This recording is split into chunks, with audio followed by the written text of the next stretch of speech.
د اصحابانو د ایمان د داستان 14مه برخه.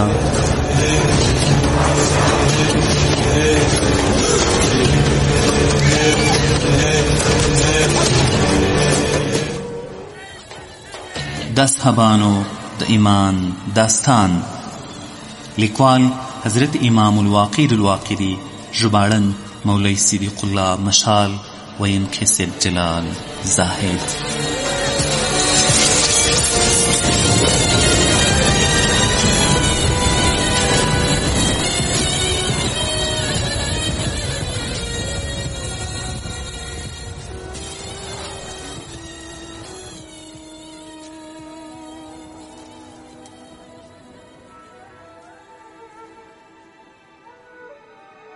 د اصحابانو د ایمان داستان یا د فتوح شام د 14مې برخې محترم اوریدونکو، په دې هیله چې روغ جوړ صحتمند او خوشحاله به یاستئ او په خپلو ورځنیو کارونو کې به کامیاب او بریالی یاستئ. محترم اوریدونکو، موږ په تېره 12مه برخه کې دا واورېده. نور صحابه هم ورپسې راورسېد، تورې ورته څنډلې او غوښتلې چې ټوک ټوک یې کړي. کله چې د مجاهدینو برای د ولې څخه واخیست، هغه یې حقداره ده. وروسته خالد ټولو مجاهدینو ته ویل زه غواړم چې تاسو په اجتماعي ډول پر رومیانو برید وکړئ. له همدې ځایه 14مه برخه شروع کوم.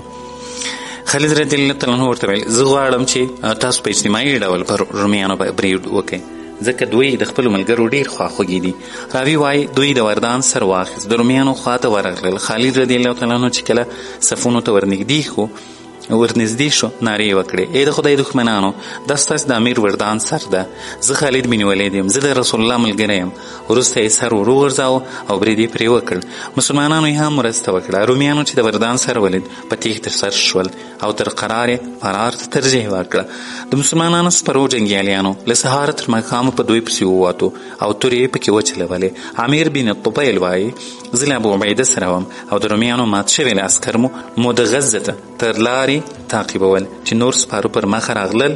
موږ دا فکر وکړل چې دا به د هرقل د خپل مات شوي لښکر د مرستې او نجات لپاره رالیږلي وي. موږ ځای پر ځای تم شو او خپل تیاري مو وکړه، خو دا آسونه ګردونه زموږ لور ته رانږدې شول. دا هغه مجاهدینو چې حضرت ابوبکر صدیق رضی الله تعالی عنه زموږ د مرستې لپاره رالیږلي وو. دوی چې په دښمنانو هره تیښته کوونکی سرباز ولید، برید به یې پرې وکړ، وبه یې واژو او وسله به یې ورڅخه واخیستله. امام واقدي وایي په ایجندان کې 90,000 رومي عسکر موجود وو. په دې ورځ د دوی 50,000 سرتیري ووژل شول او نورې بېلابېلو سیمو ته وتښتېدل. ځینې دمشق او ځینې نورې قیصاریې ته ولاړل. مسلمانانو دومره ډېر غنیمتونه ورڅخه ونیول چې تر دې وړاندې ساری نه لیدل کېده. د سرو او سپینو صلیبونه یې ورڅخه ونیول. خالد ټول غنیمتونه د وردان له تاج سره جمع کړل او ویې ویل دا هر څه به د دمشق له فتحې وروسته تقسیموو. د ایجنټاین معرکه د هجرت په 14 کال جمادی الاولی او په 6مه ورځ پیښه شوه چې له دې پیښې 3 شپې وروسته حضرت ابوبکر صدیق رضی الله تعالی عنه وفات شو. انا لله و انا الیه راجعون. د جګړې له ګټلو وروسته خالد بن ولید رضی الله تعالی عنه حضرت ابوبکر صدیق رضی الله تعالی عنه ته داسې لیک واستاوه: بسم الله الرحمن الرحیم. د خالد بن ولید المخزومي له لوري و خلیفه حضرت ابوبکر صدیق رضی الله تعالی عنه ته السلام علیکم ورحمة الله وبرکاته. اما بعد زه د خدای جل جلاله حمدونه او د پر سپېڅلي پیغمبر درودونه وایم او د مسلمانانو ډېر شکرګزار یم. د متکبرینو هلاکت او مشرکینو زور او جبر اوبه کېدل غواړم. موږ په اجنداین کې د رومیانو له داسې لښکر سره مخامخ شو چې صلیبونه یې زبړند کړي وو او په خپل دین یې قسمونه خوړل چې نه به ماتې خوري او نه به تیښته کوي. موږ د دوی مقابلې ته وروتلو. له خدای جل جلاله څخه مو مرسته وغوښته او په هغه ذات مو توکل وکړ چې موږ یې پیدا کړي وو. خدای جل جلاله صبر او نصرت را په برخه کړ. زموږ دښمنان یې هلاک کړل. موږ له دوی سره په هره لوړه ژوره کې وجنګېدو او د دښمن د هغه مقتولینو شمېر چې موږ وژلي وو 500,000 تنو ته رسیږي او د مسلمانانو مجاهدینو د شهیدانو شمېر چې په اول او دوهمه ورځ شهیدان شول 450 تنه دي چې 20 پکې انصار، 10 د مکې اوسېدونکي، 20 د حمیر قبیلې او نورې له بېلابېلو قومونو څخه دي. دا لیک چې زه لیکم د جمادی الاخر 2مه نیټه ده. موږ بیرته د دمشق لور ته د تلو په حال کې یو. موږ ته ډېرې دعاوې کوه السلام علیک وعلى جميع المسلمین. لیک یې سره ونغښتی. عبدالرحمن بن حمیده ته یې ورکړ او مدینې ته د تللو امر یې ورته وکړ. خالد او ورسره مجاهدین د دمشق لور ته وکوچېدل. امام واقدي وایي ما ته دا خبره شوې چې حضرت ابوبکر صدیق رضی الله تعالی عنه تل د سهار له لمانځه وروسته د باندې راوتلی او د مجاهدینو د قاصد لاره به یې څارله چې یوه ورځ عبدالرحمن بن حمید راغلی. د حضرت ابوبکر ملګري د سیالۍ په ډول یو تر بل ور وړاندې شول او ورڅخه یې پوښتل له کوم لورې راغلی یاست؟ ده ورته ویل له شام څخه راغلی. خدای جل جلاله مسلمانانو ته پر دښمن بری ورکړی. حضرت ابوبکر ته ور وړاندې شو او ورته ویې ویل ای د خدای جل جلاله د رسول خلیفه سر راپورته کړه. خدای جل جلاله ستا سترګې د مسلمانانو په بري سړې کړې.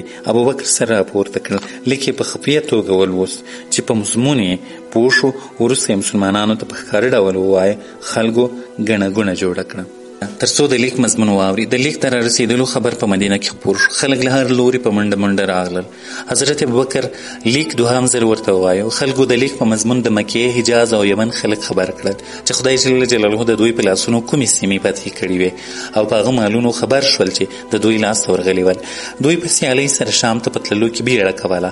له مکې څخه ځینې مخور اشخاص او ورسره مجاهدین مدینې منورې ته ښه مجهز راغلل چې په لومړي کتار کې ابو سفیان او داق بن وائل و. دوی له حضرت ابوبکر صدیق رضی الله تعالی عنه څخه شام ته د تللو اجازه وغوښتله. حضرت عمر رضی الله عنه د دوی تلل مناسب ونه بلل. حضرت ابوبکر رضی الله تعالی عنه ته یې وویل و دې ډلګیو ته اجازه مه ورکوه چې شام ته ولاړ شي ځکه د دوی زړونه له غمونو ډک دي. الحمدلله د اسلام کلمه لوړه او د کفر کلمه ټیټه شوې ده. دوی د خپل کفر پر حال غواړي چې د خدای جل جلاله د نور رڼا ووژني. الله جل جلاله غواړي چې د دین رڼا خوره کړي. خو له دې سره موږ په دې عقیده یو چې تر خدای جل جلاله بل غالب ذات نشته. که د چا غلبه وغواړي هغه به غالب کیږي. څرنګه چې خدای جل جلاله زموږ دین ته نصرت ورکړی او زموږ د لارې پیروانې بریالي کړي. دوی د تورې له ډاره څخه اسلام ومانه. بله دا چې دې ډلې کله د مسلمانانو د بریالیتوب واورېدل دوی راغلل تر څو ځانونه په غنایمو کې شریک کړي. ښه خبره به دا وي چې موږ دوی ته د تللو اجازه ورنه کړو. حضرت ابوبکر رضی الله تعالی عنه وویل زه ستا د رایې خلاف ورزي هېڅکله نشم کولی او نه دې خبره غورځوم. مکېوال چې کله د حضرت عمر رضی الله عنه په وینا خبر شول دوی حضرت ابوبکر ته ورغلل. نوموړی په مسجد نبوي کې ناست و. مسلمانان ګرد چاپیره ترې راتاو او د مسلمانانو د فتحو کیسې سره کولې. حضرت عمر چپ او علی بن ابي طالب رضی الله تعالی عنهما یې ښه ورته ناست ول. قریش حضرت ابوبکر رضی الله تعالی عنه ته وړاندې شول. سلام یې ورته وکړ. مخامخ ورته کېنستل. د نماینده په اړه یې مشوره سره وکړه. حضرت ابو سفیان یې د نماینده په حیث وټاکئ. نوموړي حضرت عمر رضی الله تعالی عنه ته مخ ور واړاوه او ورته ویې ویل ای عمره تا د جاهلیت په دوره کې له موږ سره ډېر کین او بغض پالی خو چې کله موږ په اسلام مشرف شو هغه څه مو پرېښودل چې تر اسلام وړاندې به موږ سره پالل ځکه ایمان پر شرک او د مشرکینو پر خویونو د بطلان کرکه کاږي. خو له بده مرغه ته اوس هم له موږ سره عداوت پالې. دا څنګه خبره شوې او ولې داسې وشي؟ آیا دا په غوره نه وي چې تل خپل زړه څخه کرکه ووینځې؟ موږ په دې ډېر ښه پوهیږو چې ته تر موږ غوره په ایمان او جهاد کې تر موږ سابقه لري. موږ ته ستا درجه ښه څرګنده ده او انکار ترې نه کوو. راوي وایي حضرت عمر رضی الله ته له دې خبرو څخه شرم ودرېد او چوپ پاتې شو. حضرت ابو سفیان زیاته کړه زه تاسو ګواهان ګرځوم پر دې خبره چې خاص د خدای جل جلاله د رضا دپاره جهاد ته ځم. همداراز د مکې نورو مخورو هم دا خبره وکړه. حضرت ابوبکر وویل ای خدایه ته دوی و خپل غوره هدف ته ورسوې او د خپل دغه نیک عمل سره بدله ورکړي. پر دښمني غالب کړي او د دوی دښمن ته دا قدرت مه ورکوي چې پر دوی غالب شي. انک علی کل شیء قدیر ژباړه بېشکه ته په هر شي باندې ښه قادر یې. امام واقدي وایي په یو څو شپو ورځو کې له یمنه هم یوه ډله راغله چې عمر بن معدي کرب الزبیدي مشر او شام ته یې د تللو تکل درلود. یو څه وخت وروسته مالک بن الاشتر النخعي راغی. د حضرت علي کرم الله وجهه پر کور یې واړول ځکه مالک له حضرت علي رضی الله تعالی عنه سره بې کچې مینه درلوده. له ده سره ډېرو پیښو ته تللی او د ده په ملتیا یې ډېرې سړې تودې د رسول الله په دوره کې لیدلې وې. ده هم له خلکو سره به شام ته د تللو قصد کړی و. خالد رضی الله تعالی عنه ته د ابوبکر رضی الله تعالی عنه لیک امام واقدي وایي د 9,000 په شاوخوا کې مجاهدین په مدینه کې راغونډ شوي وو. کله چې دوی ټول راپوره شول، حضرت ابوبکر صدیق رضی الله عنه خالد بن ولید ته په دې مضمون لیک ولیکئ: بسم الله الرحمن الرحیم. د خدای جل جلاله د رسول د خلیفه ابوبکر لوري و خالد بن ولید او ورسره مسلمانانو سرتیرو ته زه د خدای جل جلاله علی الدوام حمد او د ده پر نبی درود وایم. تاسو ته وصیت او امر کوم په تقوا سره په پټه او ښکاره کې لازم شئ. مسلمانانو ته چې لوی خدای جل جلاله کومې فتح بری او غنیمتونه ور په برخه کړي او کفار یې هلاک، زه ډېر باندې خوښ یم. زه له تا څخه غواړم چې ته د مشق ته وکوچېږه تر څو خدای جل جلاله ستا په لاس هغه ځای هم فتح کړي چې د هغه ځای کار خلاص شي. بیا حمص او انطاکیې ته ولاړ شه. والسلام علیک وعلى من معك من المسلمین ورحمة الله وبرکاته. ما د یمن او مکې ځینې ناموتي عدلان در ولیږل. عمر بن معدي کرب او مالک بن الاشتر به ستا یو مثالي مرسته وکړي. د انطاکیې په ښار کې واړوه. هلته هرقل ده، که یې سوله در سره کوله ورسره یې ویې کړه، او که جنګ ته تیار و بیا جګړه ورسره وکړه. دا زما وینا اجل را نږدې ده. کل نفس ذائقة الموت. العمران 115 ترجمه: هر یو نفس سکونکی د مرګ ده. دا زما وینا وه، اجل نږدې دی. وروسته یې پر لیک مهر ولګاوه. ویې نغښتی عبدالرحمن ته یې ورکړه. ورته ویې ویل ته له شام څخه لیک راوړی و او ته د دې کار دپاره ښه وړتیا لرې. عبدالرحمن لیک واخیست، د اوږدې لارې مزې یې لنډ کړل، په لوړو ژورو وخوت ان چې دمشق ته ورسید. راوي وایي ما ته نافع بن عمیره حدیث بیان کړه. ویې ویل حضرت خالد بن ولید چې کله ابوبکر ته لیک ولېږی، هغه وروسته سمدستي دمشق ته روان شو. دمشقیان په دې خبر شوي وو چې د دوی سپه سالار وژل شوی او ډېر جنګیالي یې هم له لاسه ورکړي. پاتې یې تښتېدلي او هغه څوک هم له غوسې ماتې سره مخ شوي چې هرقل اجنداین ته د جګړې دپاره استولي ول. دمشقیان سخت ویرېدلي وو.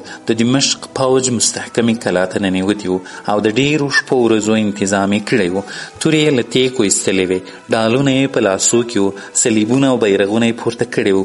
دوی چې خپل ځانونه پوره آماده کړل، خالد بن ولید او ورسره ملګري دمشق ته ورغلل. له عمر بن عاص رضی الله تعالی عنه سره 9,000 جنګیالي وو او له یزید بن سفیان سره 2,000 جنګیالي وو. له شرحبیل بن حسنه او عامر بن ربیعه سره هم 2,000 مجاهدین وو. له دوی څخه وروسته معاذ بن جبل له 2,000 جنګیالیو سره راغلی وو. دمشقیانو چې کله اسلامي لښکرې ولیدې لکه سیلاب داسې را روانې وې. د دوی پر هلاکت پوره باور شو. خالد خپل لښکر راوست او په دیر خالد کې واړول. د دوی او د ښار ترمنځ تر میل کم مسافه وه. هلته چې یې واړول، خپل مخور ملګري یې سره راغونډ کړل. حضرت ابو عبیده ته یې وویل تاسو د دې قوم په غدر هغه وخت پوه شوې چې موږ اجنداین ته ورڅخه روان شو او دوی د شا لخوا راپسې راووتل او له تا سره ملګري یې اسیران کړل. اوس د جبهې دروازې میر کړې ته یې له دروازې لږ لرې واړوه. یوه ډله د جګړې دپاره په نوبت سره ورولېږه. د مجاهدې د اوږدوالي له کبله مه خفه کېږه او خپل سنګر مه خوشي کوه. د کافرانو په اړه ډېر حساس اوسئ. حضرت ورته وویل پر غبرګو سترګو. وروسته ابو عبیده د جبهې دروازې خواته راغلی. هلته یې له دروازې لږ لرې یوه کېږدۍ ودروله. د دمشق شاوخوا جګړې. حضرت امام واقدي وایي ما مسلمه بن عوف له سالم بن عبدالله هغه له حجاج الانصاري څخه حدیث بیان کړ او ویل زما نیکه رفاعه بن عاصم چې د دمشق په جګړه کې برخوال و او د ابو عبیده په سپرو جنګیالیو کې و. ما ورته وویل ای نیکه، ابو عبیده له څه کبله یو رومي خیمه چې د جندۍ او بصرې کې غنیمت کړې وې ولې نه درولې، سره له دې چې رومي قبې له دوی سره په زرګونو وې. ده راته وویل ای زویکه، له دې څخه معنی د دوی تواضع وه، ځکه دوی د دنیا د زینت خواهش نه درلود، او بل له دې کبله چې د رومیانو دا باور شي چې دوی د اقتدار او غنیمت دپاره نه جنګیږي، بلکې یوازې د خدای جل جلاله د رضا، د آخرت د کامیابۍ او د خپل دین د نصرت دپاره جګړې ته راوتلي. موږ به د رومیانو د خیمو ښه لرې خپلې خیمې ودرولې. راوي وایي ابو عبیده چې کله جابیې دروازې ته راغی خپل ملګري جنګ کولو ته وهڅول. وروسته خالد بن ولید یزید بن ابو سفیان راوغوښت او ورته ویل ته خپل ملګري در سره بوزه، د ښار پر وړه دروازه واړوه، خپل ملګري له تلفاتو ژغوره. که داسې عسکر درته راووتل او ستا جګړه له وسه ورسره نه کېده ما خبروه، زه به دې مرسته کوم انشاءالله. ورپسې شرحبیل بن حسنه د رسول الله صلی الله علیه وسلم د وحی کاتب راوغوښت او ورته ویل ته د توما دروازې لور ته سنګر ونیسه او خپل ملګري در سره کړه. ورپسې عمر بن عاص راوبلی او ورته ویل ته او در سره ملګري د فرادیس دروازې خواته سنګر ونیسئ. له ده وروسته قیس بن حیره راوغوښتل شو او امر ورته وشو چې ته خپل جنګیالي و باب الفرج ته بوزه او هلته یې ځای پر ځای کړه. حضرت خالد د شرقي دروازې خواته واړول. حضرت ضرار راوغوښت 2000 سپاره یې ور ملګري کړل او امر یې ورته وکړ چې د ښار شاوخوا دي ستا ملګري ګشت کوي، که چېرته یوه ستره پیښه مخ درتله راتله بیا ماته خبر راکوه. حضرت ضرار او ورسره ملګري په خپله وظیفه پسې ولاړل. خالد د شرقي دروازې په خوا کې میشت شو. عبدالرحمن بن حمید له مدینې څخه د حضرت ابوبکر لیک راوړ. د حضرت خالد د سنګرونو لور ته په داسې حال کې ورغی چې د دوی ځینې جنګیالي د رافع بن عمیره په مشرۍ د جګړې ډګر ته ور وړاندې شوي وو. حضرت خالد د لیک له لوستلو څخه وروسته ډېر خوشحاله شو او مسلمانانو ته یې د عامر بن معدي کرب لزبیدي او ابو سفیان بن حرب د راتلو زیری ورکړ. راوی وایي دا خبر په ټولو مجاهدینو کې خپور شو. حضرت خالد د ابوبکر لیک له هرې دروازې سره میشت مجاهدینو ته ورولېږی. هلته ورته ابلاغ کړل شو. خلکو شپه په داسې حال کې تېره کړه چې ټول شپه جنګ ته تیار وو. تر سهاره یې پیرې کولې. ضرار ټوله شپه ګزمن کوله او له دې کبله پر یو ځای نه تم کېده چې دښمن پر مجاهدینو بریدونه ونه کړي. امام واقدي وایي ما ته دا خبر ورسېدلې چې د دمشق خلک خپلو مشرانو ته ورغونډ شول او په خپلو کې مشوره سره وکړه. ځینو وویل موږ ته په کار ده چې سوله وکړو او عرب چې څه غواړي هغه باید ورکړو. ځینو نور ورته ویل موږ د جندین تر ځواکونو زیات نه یو. یو رومي جنرال وویل موږ ته د هرقل زوم توما راوغواړئ تر څو په دې اړه مشوره وکړو او د نظر په دې اړه معلوم کړو. که د سوله ورسره کوله هم به یې وکړو او که یې د دفاع لاره راته ومندله په هغې به عمل وکړو. خلک توما ته ورغلل. پوهه مصلح افراد ګمارل شوي وو. پیره یې ورباندې کوله. ساتندویانو ورته ویل تاسو غوښتنه لرئ؟ دوی ورته ویل موږ د هرقل زوم توما سره د مشورې په مناسبت راغلي یو. دوی ته اجازه ورکړله سوه. ورننوتل. د ده په وړاندې یې ځمکه ښکل کړه. ده ورته ویل د څه دپاره راغلي یاست؟ دوی ورته وویل ای سرداره ته په هغه څه کې فکر وکړه چې زموږ پر ښار باندې نازل شوي. موږ له داسې دښمن سره مخامخ شوي یو چې هېڅ مولوسه ورسره پوره نه دی. یا به له عربو سره روغه کوو چې څه غواړي هغه به ورکوو او یا به هرقل ته خبر ورکوو تر څو زموږ مرسته وکړي او موږ له دې ناورین څخه وژغوري ځکه موږ د هلاک په درشل کې یو. توما چې کله د دوی خبرې واورېدې په خندا شو او ویې ویل خوار شئ عربو تاسو ته تمه کړې. زما دې د هرقل په سر قسم مې که زه دا خلک د جګړې کولو وړ بولم او نه مې د دوی ویره په زړه کې راګرځي. که دوی ته دروازه ور خلاصه کړئ نو هم به کلا ته را داخل نشي. دوی ورته ویل ای سرداره د دوی که کم دی کلوی له 100 سره په یوازې تن جګړه کوي او امیر یې داسې شخص ده چې د هیڅ چا له وسه ورسره پوره نه ده او که بیا هم ته ټینګار کوي نو ته مو امیر شه او جګړې ته مو ور وباسه. توما ورته ویل تاسو تر دوی ډیر یاست. ښار مو له محکمې پوجي کلا څخه برخمن ده. په وسلو پوجي امکاناتو ښه مجهز یاست او ستاسو سیاله غاړه لوڅ لغړ خلک دي. دوی ورته ویل ای سرداره زمونږ تر وسلو تجهیزاتو اوس د دوی هر څه زیات دي ځکه دوی په فلسطین، بصرې، اجنداین، کلوس او عزازیر سره جګړو پر مهال بې شمېره وسلې او جنګي سامان آلات نیولې او پر مې مجهر شوي او له بل لوري د دوی نبي ورته ویلې څوک چې زمونږ له ډلې مړ شي هغه به جنت ته ځي. له همدې کبله د دوی ځینې جنګیالي لوڅ ګرځي او د هغه څه وصول ته یې ډېره بیړوي چې نبي ورته ویلي دي. توماس ته دوی پر خبره وخندل او ورته ویې ویل له همدې کبله عربو ته تمه پیدا شوې که تاسو رښتینې جګړه ورسره وکړئ تاسو به یې د نیستۍ کندې ته وسپارئ ځکه تاسو د دوی په پرتله څو ګونه یاست. دوی ورته وویل ای سرداره څرنګه چې ته بولې هغه ډول موږ د دوی له مشکل څخه خلاص کړه او په دې هم باید پوه شې که دې چاره ونه کړه نو موږ دروازې ورته پرانیزو او روغه جوړه ورسره کوو. توما چې کله د دوی وروستۍ خبره واورېده په اوږده فکر کې لاهو شو او پر دې وویرېدی چې کیدای شي قوم یې همدغسې ونه کړي. وروسته یې ورته ویل زه تاسې له عربو خلاصوم د دوی امیر وژنم خو په دې شرط چې تاسو به زما ټینګ ملاتړ کوئ. دوی ورته وویل موږ درسره یو او د مرګ تر سلګۍ پورې جګړې کولو ته تیار یو. دوی ورته ویل سهار وختي به جګړې ته وروځو. دوی د شکریې په ویلو سره د ده له حضور څخه رخصت شول او د ده د امر په انتظار و.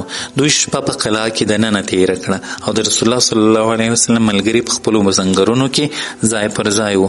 د تکبیر تحلیل او درود دونو هیبتي چغې وهلې. خالد بن ولید په دیر خالد کې له میرمنو کوچنیانو مالونه او هغو غنمایمو سره و چې له دښمنانو څخه یې نیولي وو. رافع بن عامر الطائي په شرقي دروازه کې له مجاهدینو سره میشتو. مجاهدینو تر سهاره ګزمې کولې چې سهار شو امیر خپلې ډلې ته لمونځ ورکړ. ابو عبیده له لمونځ ادا کولو وروسته ملګرو ته د جګړې امر وکړ او ورته ویې ویل اوس به پرېکنده جګړه کېږي پر اسونو شپاره شئ. ما ته رفاعه بن قیس ناقل وکړ او ویې ویل ما له خپل پلار قیس څخه چې د دمشق په فتحو کې برخوالو پوښتنه وکړه او ورته ومې ویل تاسو به دمشق کې پیاده او که په سپاره ډول جګړه کوله؟ ده راته ویل د ضرار له 2000 جنګیالیو پرته چې د ښار شاوخوا به یې ګزمه کوله هغو آسونه درلودل بل له یو مجاهد سره سوارلی نه وه. نوموړي چې بچي هرې دروازې ته راغی هلته به ودرېد. مجاهدینو ته به یې د صبر او ثبات توصیه کوله او جګړې ته به یې هڅول. راوي وایي توما د هرقل زوم د هغې دروازې لوري ته راغی چې د ده په نامونو مول شوي وه. له دوی سره یو نصراني راهب و چې د مشرکینو په سیمو کې په عبادت کې ساری نه درلود. د هر په وړاندې یې ډېر درنښت درلود. په دې ورځ له خپل قصر څخه په داسې حال کې راووتلی چې یو ستر صلیبي پر سر لوړ درولی و. رومي جنرالان د ده شاوخوا راغونډ وو. یو ناموتی نصراني انجیل په لاس کې اخیستی و او د صلیب په خوا کې ولاړ و. د خلکو چیغې راپورته کېدې. توما ور وړاندې شو. د انجیل پر یوه لیکه یې لاس کېښود او ویې ویل ای باداره که په مونږ پر حقه یو ته زمونږ مرسته وکړه. مونږ خپل دښمنانو ته مه حواله کوې. په مونږ کې چې ظالم وي هغه رسوا کړې ځکه ته ښه پرې خبر یې. خدایه مونږ تا ته صلیب شپې کوو او هغه څوک درته شپې کوو چې پر خپل دین باندې سلب شوی دی. رباني آیات کې ظاهر کړې ته مو د دوی په برکت پر دې ظالمانو بریالي کړې. ورسره نورو نصرانیانو هم د ده پر دعا امین ووایه. د اصحابانو د ایمان د داستان د 14مې برخې محترم اوریدونکو دا به زموږ 14مه برخه چې ما زاید درته وړاندې کړه. تر بیا ښې چارې په الله مو سپارم. السلام علیکم.